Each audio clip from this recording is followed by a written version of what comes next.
బులెటిన్లో మరో బ్రేకింగ్ చూస్తున్నాం. పేపర్ లీకేజ్ వ్యవహారంపై ప్రతిపక్ష పార్టీలు ఏకతాటిపైకి వచ్చి పోరాడుతున్నాయంటే అవుననే అనిపిస్తుంది. పేపర్ లీకేజ్ ఘటనపై ప్రతిపక్షాలన్నీ తీవ్రంగా పోరాటం చేస్తున్నాయి.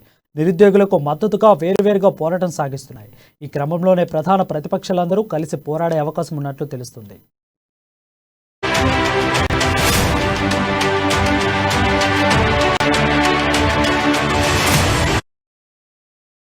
కొంతకాలంగా రాష్ట్ర ప్రభుత్వంపై తనదైన శైలిలో పోరాడుతున్న వైఎస్ఆర్టీపీ అధ్యక్షురాలు షర్మిల పేపర్ లీక్ వ్యవహారంలో ప్రభుత్వంపై ఉద్యమం ఉధృతం చేయాలని నిర్ణయించుకున్నారు.